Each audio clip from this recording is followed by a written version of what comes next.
Hey everybody, welcome back to the channel. Steven here, Northwest Small Batch Brewing, and it's time for a brew talk. I am just cleaning my brew kettle from a brew, so hopefully that's not coming through on my audio here. But if you hear buzzing, that's what that is. I'm just going to open my first beer of the day. I was going to say, this is, those of you who know me know this is my daily drinker, but I don't drink every day, so it's not really a daily drinker. It's just a drinker. And on this one, you can see it's a hazy. I think you can see that. This is from 10 Barrel Brewing, I believe, called Cloud Mentality. I just like it because it's always consistent. It tastes good and it's always consistent, you know, flavor wise. It's from Bend, Oregon, so it's relatively local to me. They don't tell you any details. It's 7% ABV, but they don't tell you any details on like what hops they use, that sort of thing. So anyway, here we go. So today's video is about Gushers. Now, it seems like no matter how hard you try, you can never get a consistent bottle condition. What I mean is if you bottle condition, naturally carbonate your beer in your bottles or cans, you're either going to end up with some under-carbonated beer or over-carbonated beer, gushers, leakers, whatever you want to call them. It just never seems to be consistent, like you can dial it in for every time, because every beer is different, every gravity is different. It's a gamble every time you bottle condition. And while I don't have the secret solution to always end up with the perfect carbonation that doesn't explode on you, there are some things we can talk about that have an effect and that you can look at and adjust for what it's worth. So what is a bottle gusher? Basically, when beer, like when you open the can or the bottle and beer rapidly comes out, you know, geysers out, or sometimes it doesn't geyser out, it just sort of slowly comes up and doesn't stop coming out. That's basically a gusher. It's uncontrollable beer coming out of your can or bottle. And like I said, it usually it doesn't stop, right? It just keeps coming out, even if it's slow. So there's a bunch of causes and things that you can do, and I want to kind of go over each one. All right, number one, under attenuation. What is under attenuation? Well, let's say you bottled your beer before every single little bit of sugar that was fermentable in your beer was actually fermented, right? So this is where I go back and I say this over and over again: let your beer sit for a month. Now, for some beers, that's overkill. For some beers, it's not. But it's not super overkill. What I mean is that your beer might be ready in 2 weeks or 3 weeks. If you wait a month, it's never a guarantee, but at least you have waited longer than, you know, I think it's reasonable enough to believe that after a month, your beer should be done, right? The yeast should be done. Remember, what the yeast giveth, the yeast taketh away. So you also, just because you hit your terminal gravity, this is a big misnomer. People think that, oh, I took a reading 3 days in a row and it didn't change, my beer is ready, I'm going to bottle it. No. That means that you've hit your terminal gravity, but the yeast is not done. And if you bottle it at that point, you're still running the risk of having gushers. Let's keep moving through this. All right. So a stable gravity, right? Taking your gravity over a period of days and it doesn't change, doesn't mean your fermentation is complete. Your yeast is a living thing. It's still doing stuff. It's not always just putting out CO2. It's not just eating the sugar. So that's why the gravity is not a 100% accurate way of seeing that your beer is done, meaning ready to bottle. It won't hurt you if you drink it. It's not going to hurt you. It won't taste as good as it would if you let it finish, but putting it in a bottle and conditioning it can be a problem, right? So think about it this way: being off by just a few gravity points can cause a bottle bomb.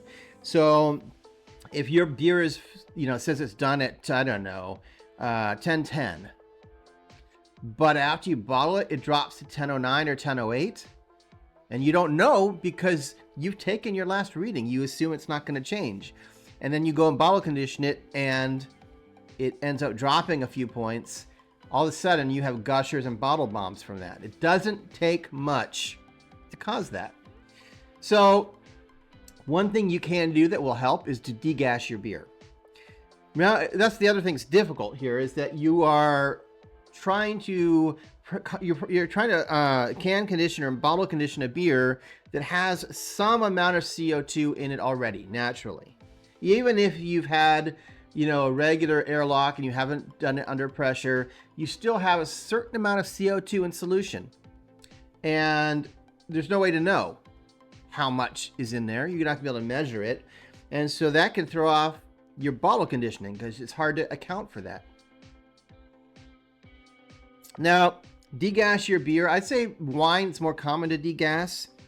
Beer is difficult to degas because the last thing you want to do is get oxygen in there. But if you have a way where you can swirl it somehow without splashing and get rid of the bubbles, the carbonation in it, before you bottle condition, that's going to help you out. So number 2, another reason for these bottle bombs and gushers, too much priming sugar. So to use priming sugar, you need to use, first of all, calculator. Don't guess. Don't put in, those little sugar pills. You can buy the drops or the little tiny ones, and they say to put in a certain amount depending on the amount of beer you're doing. You put a little bit in each bottle. Those never work for me. I always end up with inconsistent bottle conditioning when I do it that way. I always use priming sugar calculators to determine how much priming sugar you want to add. Number 2, always measure your sugar by weight, not volume. Don't pour it into like a teaspoon. Don't do like a quarter teaspoon or whatever, Don't measure it that way. Always do it by weight. Make sure you use a scale. You should have a scale anyway if you're weighing out like your hops and stuff. So always do it by weight. Also, using table sugar, right? Regular table sugar. When a recipe assumes you're using corn sugar, can be a problem. The reason why? They don't have the equivalent weight.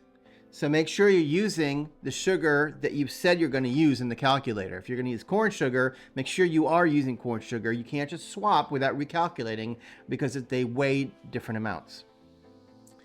For a full batch of beer, if you're gonna bottle an entire batch of beer at once, you can move the beer into a bucket, right? A bottling bucket, get it off of the tube and the yeast to find the correct volume of your beer. Don't guess, right? If you don't move it off the yeast and the tube, there's some, volume in there that you're not accounting for, and you're going to end up with overcarbonated beer because you're not calculating the right volume of beer that you're trying to do.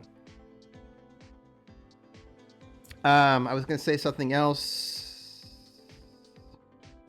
about the calculators. I don't know if I can't remember if I was going to talk about this later or not, but there is also confusion about how much CO2. When you do the calculator, it'll ask you, what volume of CO2 do you want? And it gives you a little diagram usually that says, for this style of beer, it's between this and this, and for this style of beer, between this and this. I find that to be very dubious because there's no way you can really understand how much does that volume of beer or of CO2 equate to. How does that feel and taste in your mouth with a beer? Different, unless you do some experiments and take the same beer and carb it at different levels, to see how that difference is. It's a good one maybe that Brewlosophy should consider. Anyway, number three reason for over carbonating your beer in the bottles or cans: uneven mixing of the priming sugar. Now, what happens is some bottles or cans end up primed and carbonated, while others are less primed and carbonated. So it's uneven mixing gives you different carbonation levels throughout your cans that you're bottling. So the best thing to do, now there's debate on this, but my understanding is the best thing to do is to rack your sugar into the beer. So if you have the priming sugar sitting on the bottom of your bucket, it's going to lead to mixing and over priming issues. You don't want to sit there and mix it forever. You're going to get oxidation and it may not all mix in. It is better to very gently pour, in my opinion, your priming sugar in to the beer itself. Some people even go so far as to mixing a little bit with water or whatever to melt the sugar down, let it cool a bit, and then pour that in. And that'll even mix better.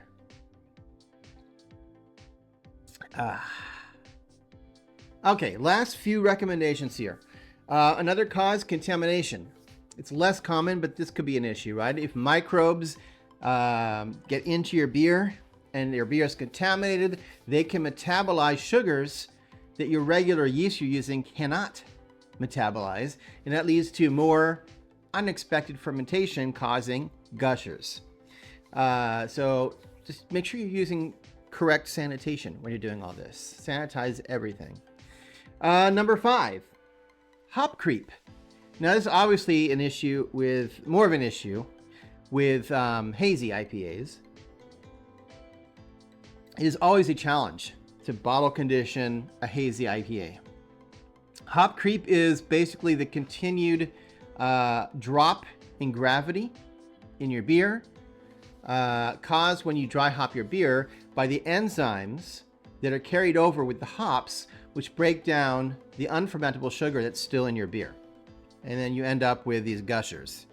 You ever if you ever do a hazy and you drop your dry hops into the beer, if you're not careful, as soon as you drop them into the beer just explodes, you know, and can get big and make a huge mess. So imagine that in your bottle. All right, number 6, sediment. Believe it or not, sediment can act as nucleation points in your bottle and also lead to some gushing. So the recommendation is, normally you would wait 2 weeks. That's the standard for at room temperature for letting your bottles naturally carbonate. It will help if you give it 3 weeks. Give it an extra week. Lets more of the sediment fall to the bottom of the bottle. Cold crash for at least 24 hours before you open it. Don't put it in the refrigerator in the morning or whatever and try to open it a few hours later or whatever. Let it really cold crash, because it's not just getting cold, it's also precipitating any kind of sediment that's in the beer and letting it fall to the bottom. And then, of course, when you open it, you just carefully pour it and leave behind the sediment. So that will help with sediment causing issues with gushing. And I guess it's the last thing, and I think it's less common, but metals. Believe it or not, metals in your brewing water can cause overcarbonation and gushing. Specifically, iron and manganese are associated with bottle gushing or exploding. So you want to make sure your water is low in those metals. Don't add to them. Check your water report. This should not be an issue if you're one of those brewers that are using, RO water or distilled water. You just have to worry more about what kind of water you have if you're using tap water, because some people have hard water in their area and that can cause part of the problem. Anyway, I think I've said enough about that. Put in the comments if you have any suggestions, or if you have the secret key to not having gushers. Let me know. I've tried all kinds of priming sugar. What I do now is I do a guile most of the time, unless I forget, where I withhold about a jar of the original wort, freeze it, and then when I go to bottle, I let it thaw out and I boil it just to make sure it's completely sterile. And then I will use that to carbonate my bottles.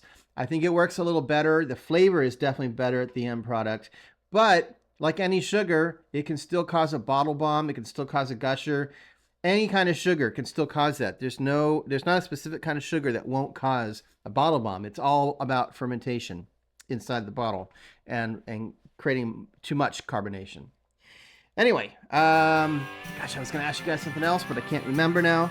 So I'll just sign off and say I'll see you next week for another video. And until then, keep on brewing. Hopefully without bottle box. Cheers.